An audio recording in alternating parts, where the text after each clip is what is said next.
Hello, hello, hello, everybody. Fair Cultures fans with Susie's fans, hopefully as well. Today, joining the Fair Dialogues weekly episode. Every Thursday, 4:30, we try to bring you experts from everything DEI, but think talent, think legislation, think health, think a lot of different things.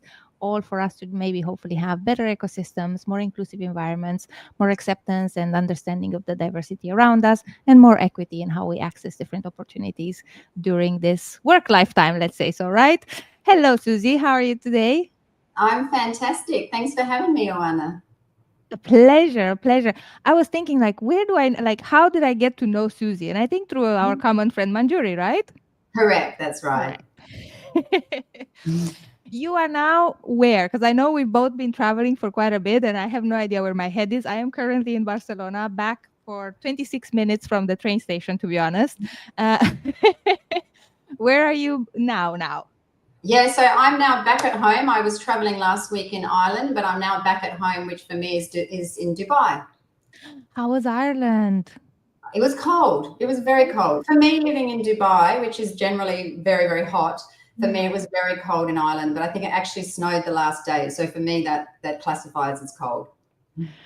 That's where you when you appreciate even more where you are if it's warm, right? Especially in the winter. So thank you so much for making the time for joining us, especially in this and a busy end of the year. As far as I know, you've been, I would say, quite an inspiration somehow from the work that you're doing in general for DEI awareness, working with organizations that in they're in dire need, let's say so. But also you started specializing in something which I think we'll see more of as a topic of discussion in the workplace context. So, for those joining now, the topic for today is menopause matters and how do we create a supportive workplace for all stages of life.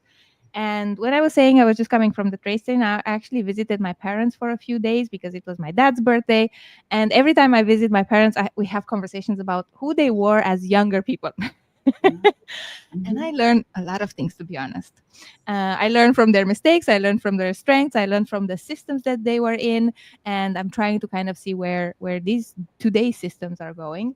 And this is why we have these sessions, to be honest, to maybe share a little bit more from those who are closer to certain topics than we have the chance to be, and just try to kind of gain that expertise. So for us, I would say, Susie, we have a lot of hopes from you. And for those who don't know Susie, she is an accomplished, award-winning expert in legal ethics, compliance, and diversity and inclusion, with over 25 years of experience. Um, Very interestingly enough, speaking about Manjuri, who probably a lot of us who are on this live today know from Berlin. Susie also worked with OLX back in Berlin, right? You were based, or probably in between, like Yeah. everybody I had a else. global role, so I was all over. Exactly. Yes, 30 different countries, right? And I think being this kind of general counsel for everything legal and compliance gives you a lot of visibility into different topics, but also different systems, right? Or ecosystems, let's say so. What is exciting? Do you want to tell the people about your tribe? I think it's better it comes from you, so it has the best kind of outline. Yeah, no, absolutely. So look, I left the corporate world a few years ago and basically decided to, follow my passion, which was really to help people become the best versions of themselves. So I became an executive coach. But while I was doing it, I coach a lot of senior women, and Mhm. menopause was a topic that just kept on coming up and people with their challenges with it. So I also, with personal experience, but thought, look, this is something I want to learn more about, and didn't even know if there was a concept of someone being a sort of menopause, champion in the workplace, and particularly a menopause coach. So now I'm sort of really on a mission to raise awareness around menopause, but really in particular in relation to menopause in the workplace and how employers can become more menopause friendly, but also with my legal background, trying to help employers become, menopause compliant, because there are some sort of, laws and there are compliance matters that they need to. So yeah, that's a little bit about me. Amazing. Thank you so much for joining. Let's start at the Pleasure. top. Let's start Yeah. at the top. I saw an episode recently from Stephen Bartlett. Stephen Bartlett, if you see me, I know you talked to somebody about menopause as well. Everyone This is that. right. It is something that I think we're coming to terms that we need to talk about it, but we're also Mhm. coming to terms with the idea that it is not. We don't have a magic wand. This is happening to half of our world population, whether we want it or not, and it looks different for everybody. While we need to kind of create systems that welcome all this difference, right? Yeah. So, starting from the top, what is menopause? What does it? What happens, and who does it impact?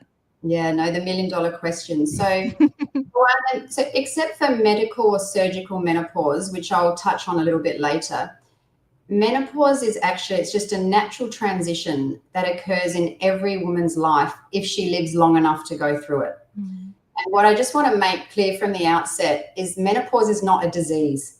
It's something that occurs naturally. A lot of people seem to think, oh, it's this horrible disease that inflicts old women. So it's not. But just before we continue, I just want to point out, and not many people may be aware, but transgender men and also non-binary folk also may go through menopause.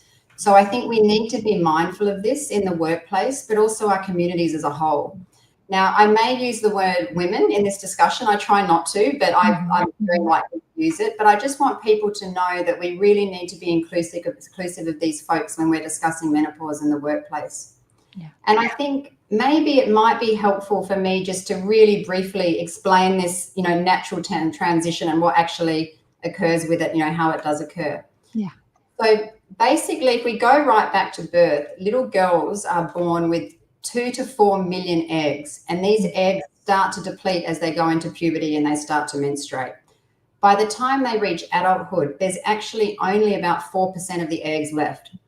And when then they go into menopause, this is when all of the eggs are gone, and they're basically, as the menstruation stops, the eggs stop. So it's really it's this transition of going through being born, then puberty, then to menopause when they stop. And I think just in relation to this transition and the timing, just if we can touch on a few of the terms so people understand, that what's perimenopause, what's postmenopause, Yes. and what's menopause itself.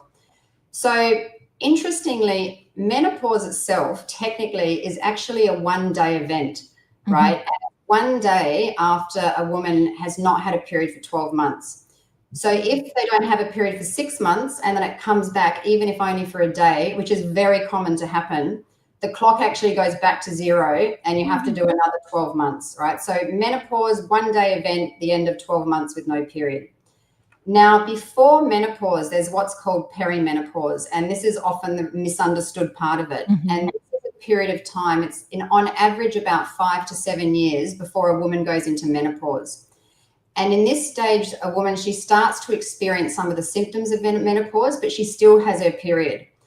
And this can be a really difficult time for folks as they've actually got no idea they're going through menopause. They And no start support.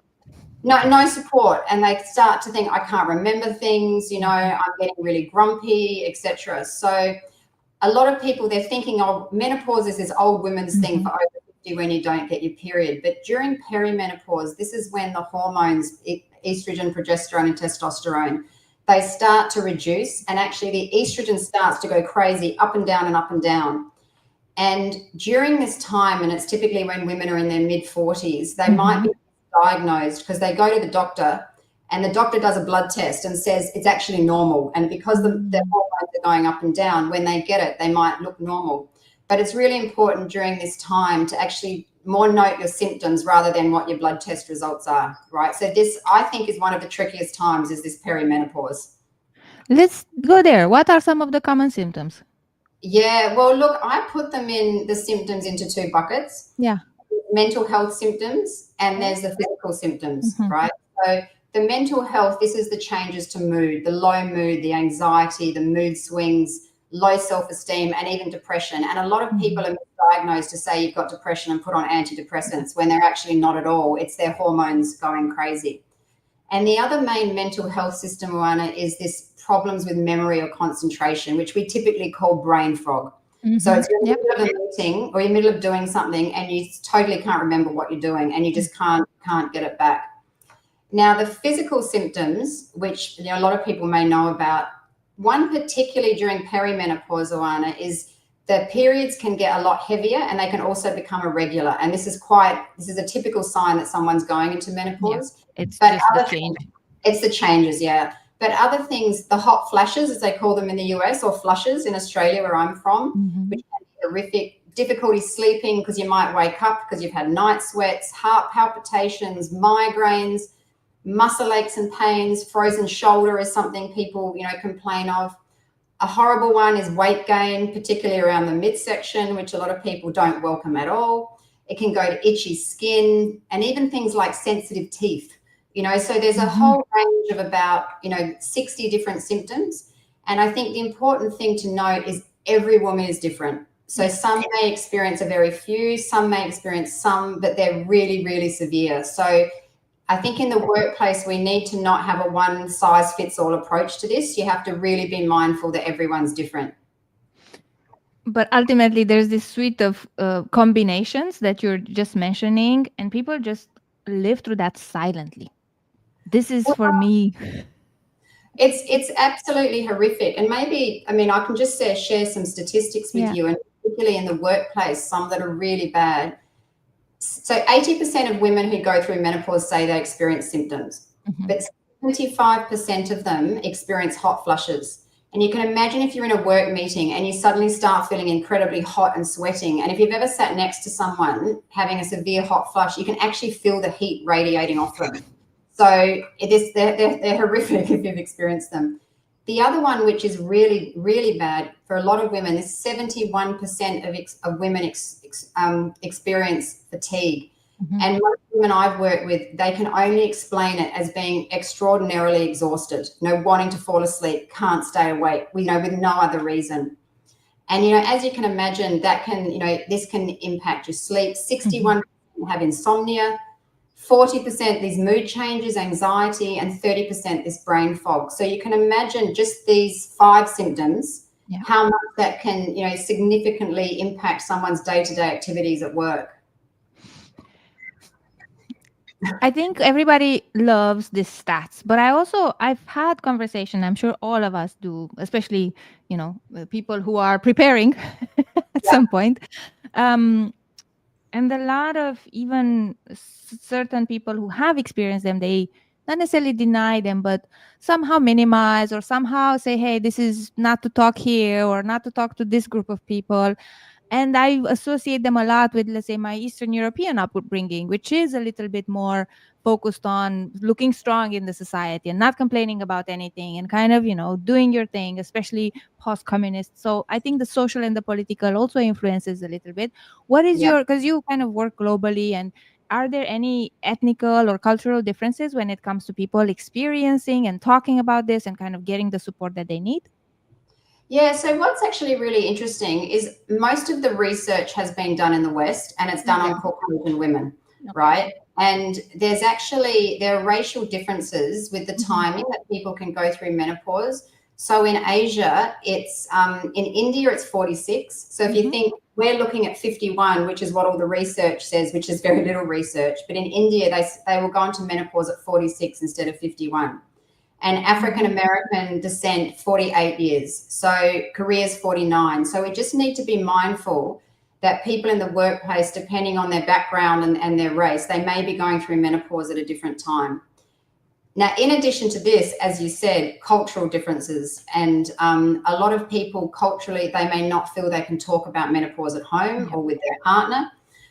So if you think they're not talking about it at home, what's the likelihood of them being able to come forward and talk about it in the workplace?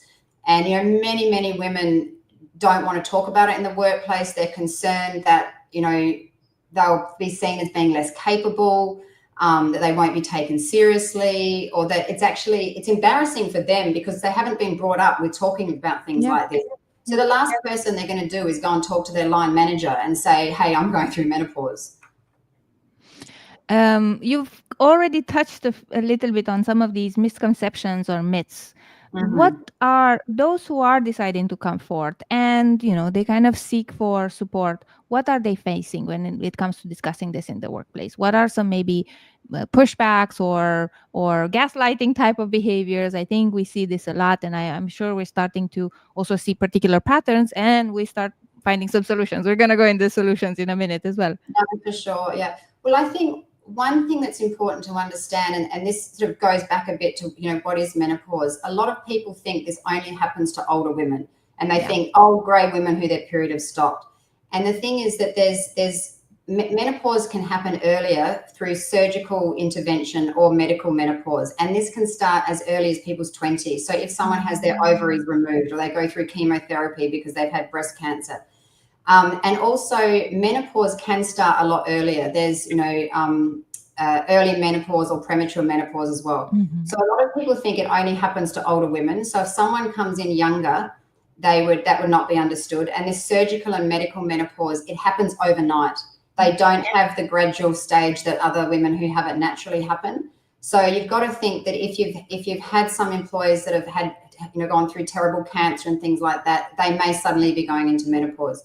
Also, it's this perimenopause phase, Awana, where they still see themselves as being young. So they don't think it's happening. They don't actually know what's happening to themselves, let alone being able to talk about it. So I think we need to stop thinking of this as being only something that happens to older women. Mm-hmm. And I think the other point is people think it's only a female issue.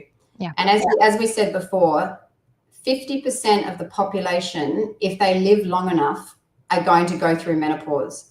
Now they're going to be directly impacted, but the other 50%, if we put it at that, they're going to be indirectly impacted. So whether as a colleague, as a friend, as a sibling, as a niece or nephew or something like that. So it's not necessarily just an older woman's thing, and it's not something that only impacts women. The awareness always helps, right? The more we get the vocabulary to speak about this, the more we understand exactly what you're saying, this type of statistics or this type of differences between different cultural or geographical categories. There is, of course, maybe more to work with, but I think we still have a lot of the stigma and the shame and the confusion and all that comes there. Where do you see that certain organizations and maybe also societies are starting to encourage dialogue, and how are they managing to do that? Yeah, so very good question. In some countries where we're seeing actually a lot of litigation around this area, so there's like discrimination cases or health and safety laws. So most countries have discrimination laws, and it's basically age, disability, or gender, right? So we're seeing lots more cases. Discrimination, I didn't get a promotion, I've been treated unfairly. And also the health and safety, where employers have to provide a safe environment for your employees. So some are reactive to that, but I think there is now a lot more awareness as journalists are talking more about menopause, and it's just really from when I grew up, my mother never spoke to me about it. She never probably spoke about it as well. So I think employers, because they've had people making complaints, they've become aware of it. But I think a lot of employers where they really are quite advanced in the D&I space, they've gone and they've tackled things like mental health, and they've got mental health champions. They've raised awareness about that. And they're realizing that it's these other topics like menopause that they need to be doing the same thing about. We need to be creating these safe, inclusive environments where people feel they can speak up. Do you have a culture where menopause can be openly spoken about? Yeah. What sort of awareness, and things like this, what's your support network, etc. Your employee assistance program. Are you advertising that as something that people can go and talk about if they're going through menopause? Typically they think, oh, it's mental health, but that's something that can be a huge benefit to people if they're experiencing, anxiety or these other symptoms. Yeah, this is interesting because we see a lot of conversation about mental health. We see a lot of tools and comparing to when I started the HR tech / mental health, because I see a lot of organizations putting different mental health tools at the disposal of their employees. But in the same time, we kind of, as you say, sometimes maybe we don't take the time to dissect a little bit what are the major patterns or the major things that we could actually support with if we adapt our environment. And this Yeah. is where a lot of the legislation, I know that a lot of the legislation is some maybe missing the point sometimes, or it's very hard to understand and apply, but in general my findings are that it is well intended and it is there to protect the employer and the employee simultaneously. And this is a little bit sometimes forgotten. Mm. Is there in this topic on because it could be related to many other things, it could be related to ageism, it could be related to mental health, it could be related, as you say, it's not a disease, but maybe some organizations or some countries could treat it as a disability. Mm. What is now, especially, let's say, maybe you can give us a little bit of a global versus regional, if we can, any legal obligations that employers have towards their employees that are going through menopause? Yeah, so I actually don't know any countries that have a specific menopause Me law. neither. Yes, yes. So I've tried to find it, and I wish I could, but I Yeah. haven't. But I think we just have to stick with what we've got is these discrimination laws and health and safety. However, there are some countries now, and Ireland is one of them, Mhm. interestingly. Ireland, for their public service, they have a menopause framework that they've developed, which is requiring, it was actually a year ago it came in, that all organisations in the public service have to put in place a menopause policy, and they have to put in place menopause awareness. And I think, if the public service in somewhere like Ireland is starting like this, it's something that, the private sector can look at and go, this may be coming for us next, or this is best practice that we should start looking at doing. So, it's things like, putting in place a policy, your education, what your workplace environment is like, is, I think, although it's not a requirement specifically in laws, Mhm.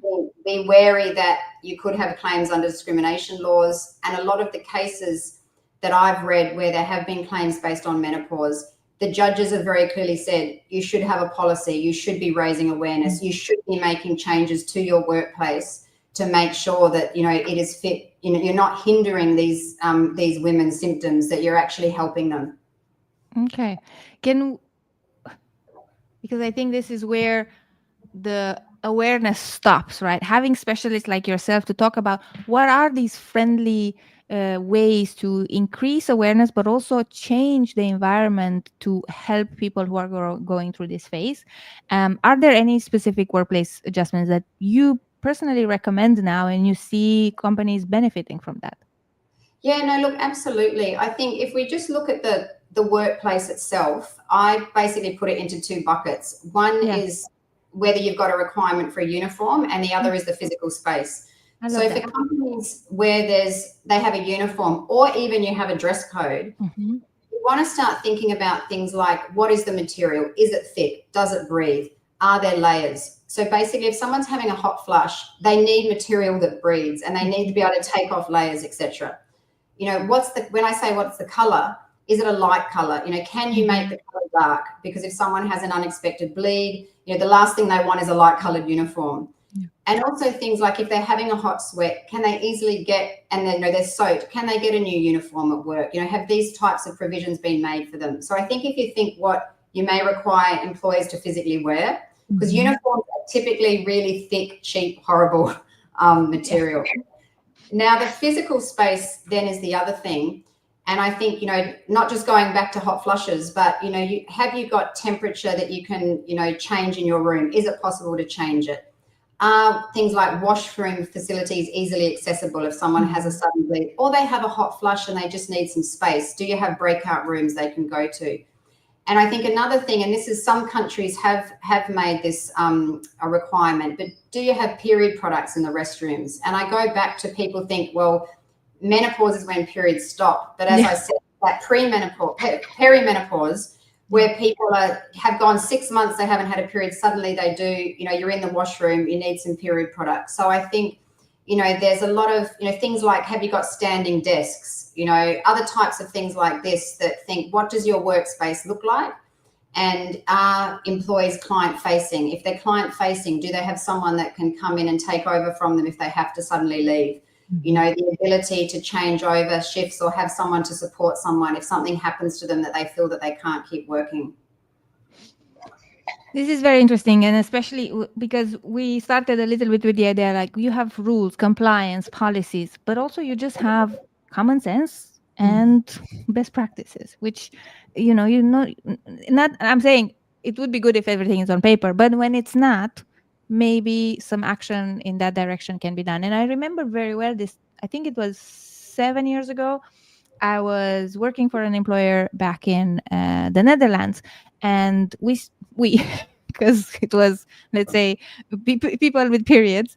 We Mhm. started a movement around period products in the workplace. And again, we are now on LinkedIn. I'm sure if there are some people reaching this live, they're like, "Why are we talking about this on LinkedIn?" I'm like, "It is work related because I'm spending, especially those who are still going to the office. This is a reality that did not exist before. Of most, if I go to a new employer, or if I visit my friends who are going to the office, I'm going to any restaurant, there are period products in the bathrooms, which is light saving, comforting, brings confidence. There's a lot of things that we just cannot predict in this as people with periods.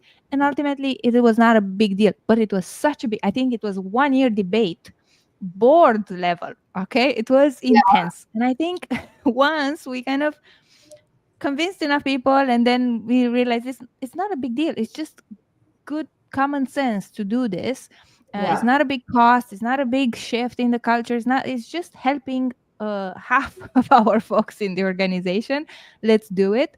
I think this is where we want to get to. How do we change this culture, this conversation of welcoming newness in how we ensure inclusion for people? Do you see any big changes here when it comes to what type of work do DEI specialists are doing, or talent, or employee experience, or operations? Yeah, no, look, look, every company is different as well. So I think I've said every employee who's going through menopause is different. Companies are different too, different industries, and in particular at different stages of their journey in their Mhm. diversity inclusion journey, and where they are in creating awareness about many different topics, not just menopause, and also how inclusive their workforce is. And, I think things like a lot of companies, they now have mental health champions in the Mhm. workplace that might wear a different lanyard or something like that. And I think companies to consider, having someone like a menopause champion can be a huge game changer, and this doesn't actually have to be someone from HR.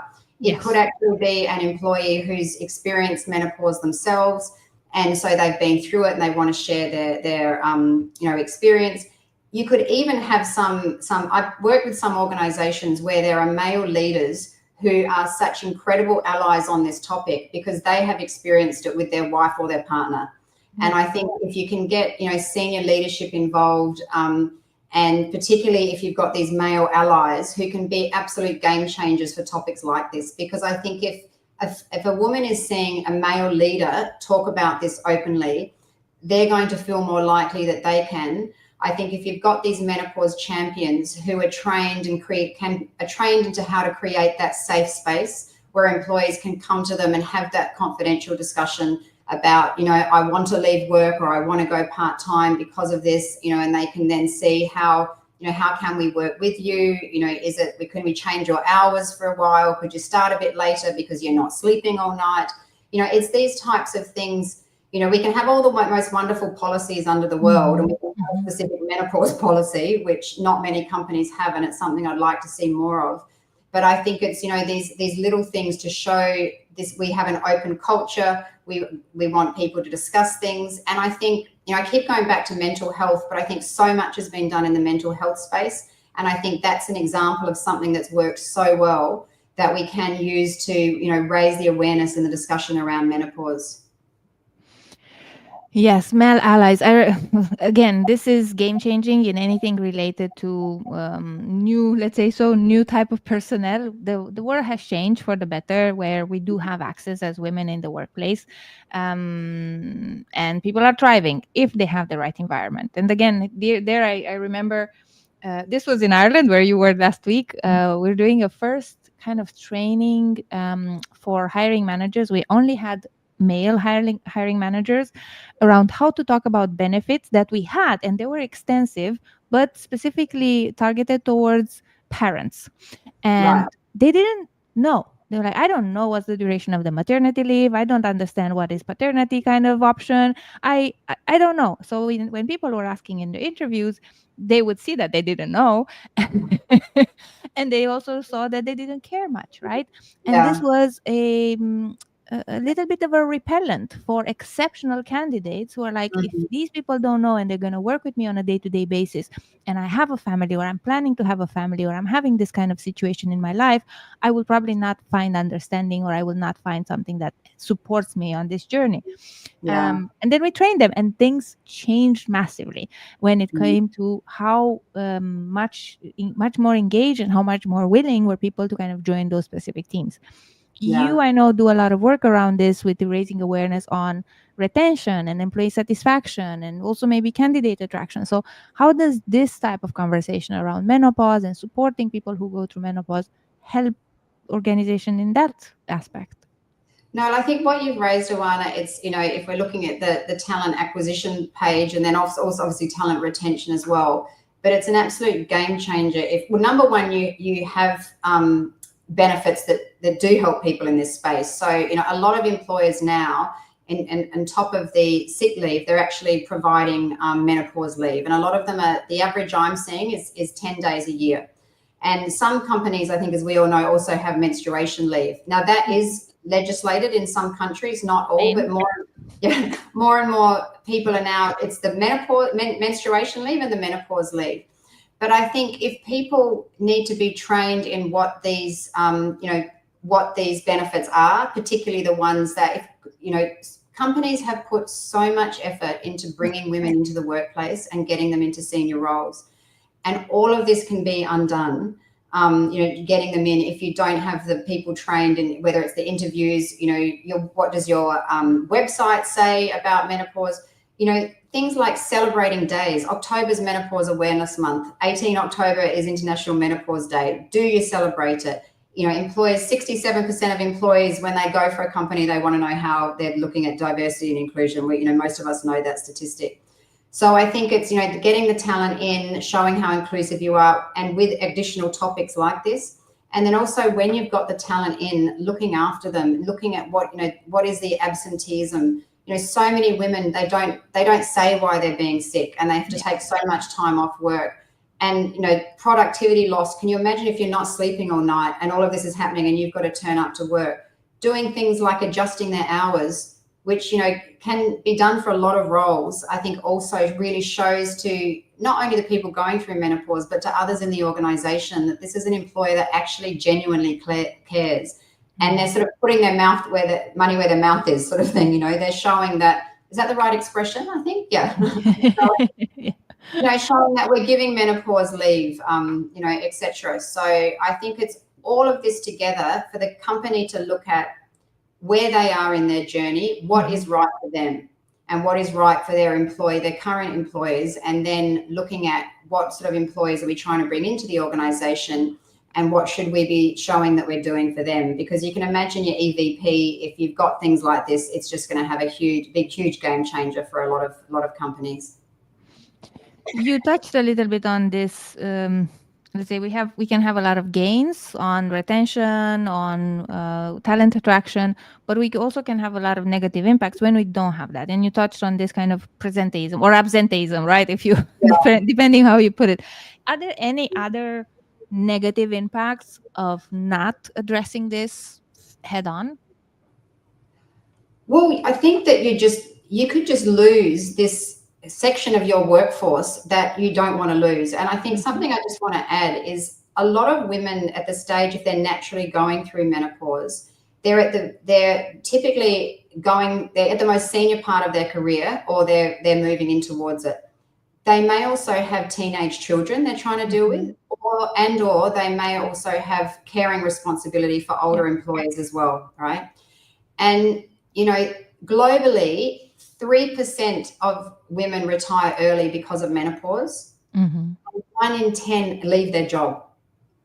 right? These are pretty, I mean, I keep on talking about statistics, but I think to try and make the point, if you think 1 in 10 women leave their job because of menopause, Yeah. if a company can do more, I mean, we all know trying to, talent retention, if someone leaves, there's the cost of finding someone else, training them, the impact on the business. And I think this is where, if you can get the awareness training, not just to the HR department, but to your line managers who are, majority men, and to all their employees, if they're interested, whether it be through formal training or whether it be from, having menopause cafes.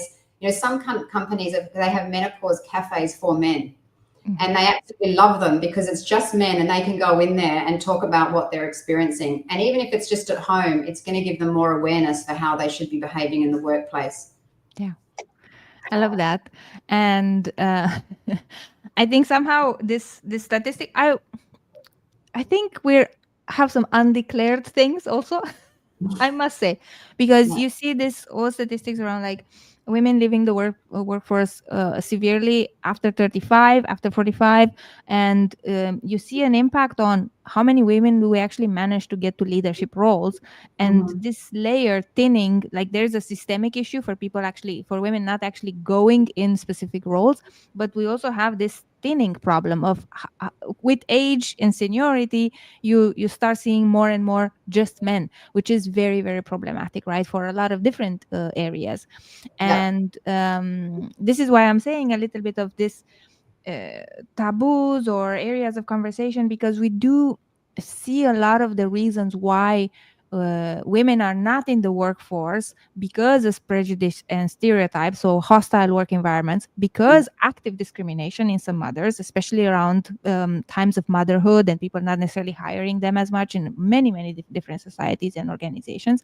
But then we also have this self exclusion, as you're Mhm. saying, when they're like, hey, I'm not adequate anymore, I don't know how to kind of put this, I don't necessarily have the support, not necessarily finding that lifeline to understand I can still be a productive professional and a successful professional, but not having that support. So this three combination of like hostile environments, blunt discrimination that is happening, but also the self-exclusion, because we just don't trust that we will be welcomed, right, in different organizations until we have those conversations.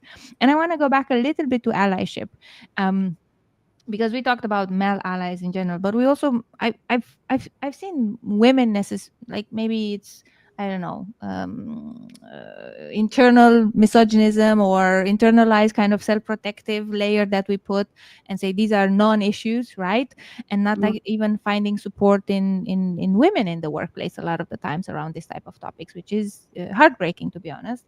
But Mhm. I'm sure you talk a lot with leaders of all genders. How much is an organization changing when we have leaders on board versus the speed of that change when we don't have leaders on board, when only, let's say, the people experience are trying to push, or the people themselves? Yeah, look, Awana, it's an absolute game changer, and just not for menopause, but for lots of things. And I think, still we're in a situation where most of the leaders are male, and you know, they they either don't, oh, this is a woman's issue, I don't want to talk about Mm-hmm. it, or they don't actually see what the issue is. Do you know what I mean? They're just blind to it. But I think the interesting part about the menopause discussion is, like, it impacts everybody. So Yeah. whether they're a male, whether they're married or not, I mean, if they're married, they would have had this experience of their wife going through it. If she's open to it at home. But even if someone's not open about it, if you're living that closely with someone, you're going to experience, it's going to indirectly impact you. But I think that if this is a discussion that we can get, even though men haven't experienced it, we can get them talking about. And if you can find these male allies, I also have in an organization that I work with, it's a member of a gay man of the LGBT community, and he calls himself a menopause warrior.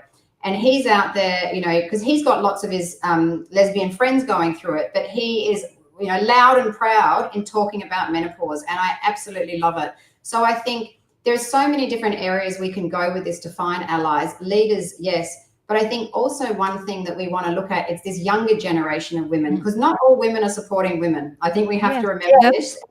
you can't make that happen. But actually, there's a lovely term called menopause. And the millennial generation is going to be the first generation that is going to go into perimenopause and have some awareness around it. True. And I think if it's the younger generation of females, and let's not leave out the males, but for them to start talking about this so they understand, and they see this is actually going to happen to me, so I need to be more mindful of this. If I've got a team member who's going through this, or my boss is a senior female, let's chat about this, let's be more inclusive, and let's not be so judgmental of them. That if they are forgetting things, let's see how we can all work together and we can help them. So I think leadership 100%, male leadership amazing, but I think if we can also get the younger generation to know more about this, younger men, their mother might go through it, their sister, it's just, this is one topic like mental health. I keep on going back to it, but all of us could be impacted by mental health. It could be temporary or it could be permanent. And I think menopause is something that it's not permanent forever, but it's something that is going to happen. So I think it's, it's a space, and it does touch on mental health, that, if we can really start talking about this more at all types of people and all levels of the organization, I think it's, it's going to be a game changer, not just for inclusivity, but for people to really, feel like they have got that belonging piece, within the organization. I love that. Thank you for kind of putting the light on how we are experiencing this from all sides, but only by talking through it and only by learning about it more, we can first of all like kind of release the shame and release somehow the stigma around it, but really embrace that change and kind of work with it instead of against it. And for those who have been on these lives a few times, I said this a lot. I'm doing these things from a very selfish point of view. I'm learning a lot, and this topic specific was introduced, to be honest, by my mother, and I and I think if we still have mothers around, and we are, let's say, in my age, the millennial kind of generation, ask them, because it's wonderful type of bonding, but it's also it was very important for me to understand I will get there. A lot of my colleagues have gotten there, and they have had these challenges, and we see this in some workplaces where we see a little bit, as you say, maybe menopause warriors, mental health warriors, a lot of different people who are championing open conversation for solutions, not just to kind of have that conversation. It is not necessarily a drink session, right? Where you when you lay it on the table, but you just expect some support, or you can create that support yourself. And I appreciate people who do that, and they're role modeling a little bit of how to have these conversations in a workplace environment for the better of everybody. Yeah. I think, sorry, something if I could just add in there as well. I think this is a really important thing for people to talk to children, particularly teenage children, about as well. Because remember, a workplace can also be a school. And children are in school, and a lot of their teachers may be going through menopause, and they just, a lot of children don't like their teachers, or they go off about them. But I mean, I have teenage daughters who come home and they say, oh, Miss so-and-so did this and she acted badly. And I say, how old do you think she is? Do you think I obviously speak very openly about menopause with my children, but, in my coaching business, I've also coached and had conversations that are age appropriate with children, because they're saying, why is mummy not playing with me anymore? Why is mummy so tired all the time? Mummy has just changed.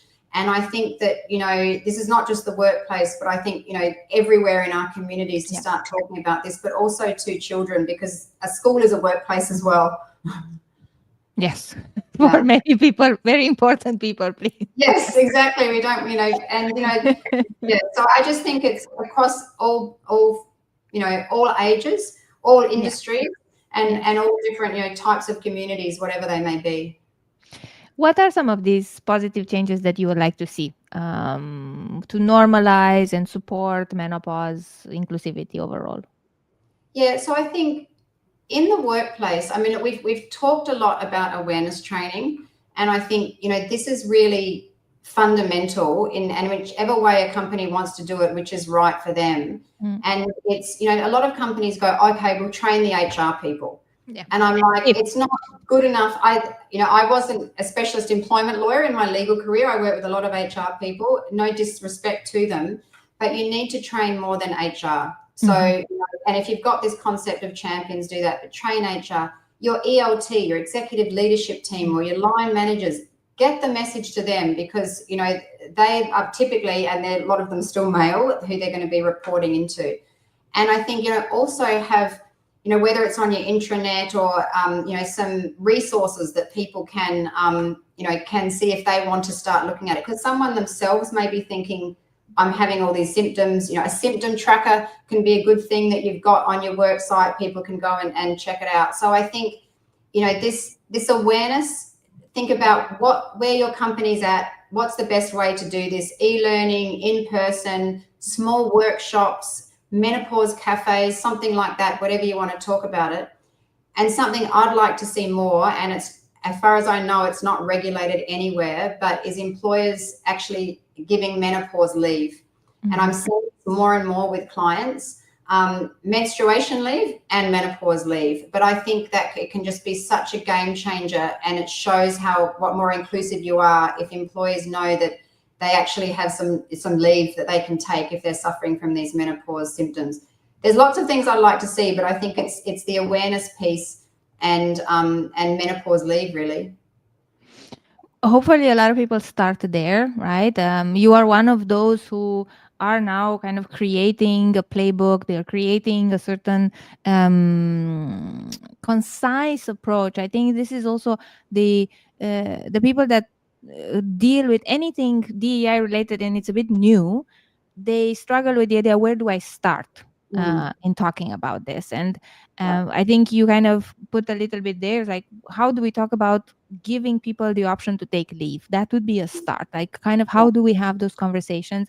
How do we record this if you want to record it, right? How do we actually stay compliant within that? And how do we encourage people to respond in kind versus more investigative or dismissive about this type of motives when people do ask that leave? I think that is a real conversation that people can start with.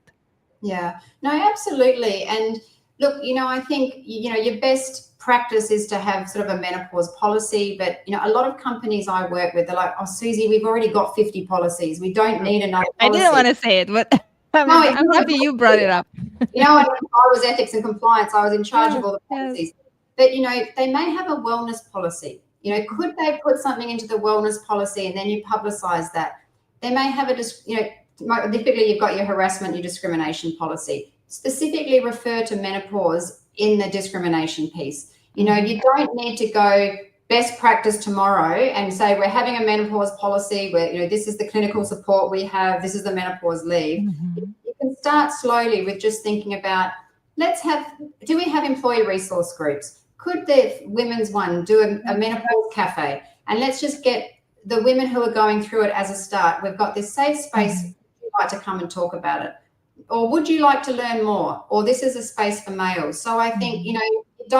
no one's going to go from 0 to 100 to best practice tomorrow. Just think about, what you've got and these small changes that you can make, these small changes can make a huge difference. And I would like maybe to encourage those, like a bit like you, right, who are articulate about speaking about it, but in the same time they also have the confidence to show up and say, this is how I've actually overcome a period that was difficult, and this is the level of support that I had. It's Yeah. just to kind of encourage that conversation, but also encourage, what do I need to ask for? Because I Mm, know a lot of women or people who have been through this phase, they've without the policy, as you're saying, they had the necessary trust with their leaders, they had the necessary trust with their teams to be very kind of upfront and say, I these couple of years, they're probably going to be a bit difficult, and let's see how we make it work for everybody, because I'm committed to make it work, but I yeah. need some extra help, right? And this Mm, type of conversation, when just highlighting those three, four things that were, adjusted, it doesn't probably need to be even changed too much. Sometimes it's just the mm, adjustment and the trust that you will receive that support has made people thrive and stay in the game and stay, on top of things with mm, confidence and with also a bit of respect maybe and dignity within that organization without the hiding, right? Because I think this is mm. very damaging mentally. So this is where people start withdrawing and start Yeah. reducing themselves within the role instead of being reduced. No, absolutely. And I think, in my coaching business, most women I talk to, it's just this feeling of they just don't feel themselves. They don't know Hmm. why. And it's almost a total loss of confidence Yes. because of what they're experiencing physically. And particularly as I go back, this perimenopause phase is so Hmm. important to raise awareness because this is when, when they're still having their periods, but they're starting to feel the symptoms. And I think if, we can raise awareness, people feel like they know, if, start with your menopause champions so people know there's someone that they can go and talk to, whether they wear a different lanyard or something like that. If Hmm. you're mental health champions, start with that. I think, as I said, have you got any groups, your women's EIG or other, sort of, cafes or something where people feel that they can come and talk? Because I think that creating that sense of inclusion, where people feel that they can speak up. And imagine if you had if someone culturally or whatever can't speak about this at home, Yeah. imagine if they had a workplace where they could go and speak to someone, and the likelihood of them leaving that workplace because they have the support that they need within the workplace that many of them will not get at home. And whether it's Hmm. culturally or it's just the dynamic of their family that they wouldn't speak about this, you can imagine how you're going to have stayers that are going to stay with you because they know that you've created this support network for them. Exactly. Yeah. Susie, we're going towards the end. I know because my light is getting very blue. It's starting to be evening here as well, and I forgot to put my light, so this is why the change of color. But this has been enlightening. This has been inspiring. This has been very useful. I want to end up on maybe one piece of advice that you would give specifically leaders or those who are leading the conversation. Maybe let's open it up. Um, and how what do you think that's that one piece of advice to make a real difference? Talk. And when I Talk. say talk, Hashtag talk. talk, and I say it's still such a taboo topic. Mhm. It really is. And I think if we talk at home, we talk at work. If you go to the pub or you go out to dinner, talk about it. I heard someone talking about this today. It's something, if it's a female, it's going to affect me longer. So I think it's this talking piece, and just which is, if we start talking about it more, we're going to raise awareness. And as I Mhm. said, I'm all for this menopause, where these millennials are going to go into menopause with a different experience to what I and a lot of other women had, where they are going to, for the first time, actually know what's going to happen to them Mhm. and be aware of it. And and imagine if they're, whether if they've got male partners, that they're going to be aware of it, or if you've got children and you've got young boys, talk to them about it. So I just talk. Yeah. Increase empathy, but also increase practicality in these solutions. Yeah. And we were you were kind of saying, hey, talking within the company, talk with your colleagues, talk with your family if you can. But my advice is also go talk to Susie. I think your work, Susie, is very, very important, and I hope more people will benefit from your coaching practice, because this is where we see this kind of diminishing confidence is withdrawing people from not just society, but not just work, but also society or even their family sometimes. And we can overcome that. I think this is where people like you are supporting a lot. So thank you so much for joining us. Those who are with us live, please follow Susie, please follow her work. It is very, very important, and she's one of the few people who are just very passionate, but also very articulate and very prepared from an experience point of view. And I know we will all benefit if we get more of Susie's in the world. But for now, thank you so much for joining and sharing all this experience with us. Thank you. Thanks for having me, Joanna. Lovely. For those listening to us, we have a new episode coming up next week with Sergio. Very interesting, very much a little bit tangential, I would say, because we're talking about human rights and especially how businesses work around very kind of legislated human rights within the workplace, but also how do we make better business ecosystems with knowledge from that area, but also then practices and of course legislation, right? Thank you so much again, Susie, for all those who are going to join next week. I'll see you soon, and I'll also make sure that I have a lamp because evening is coming. Thank you, everyone. Bye bye. Thank you.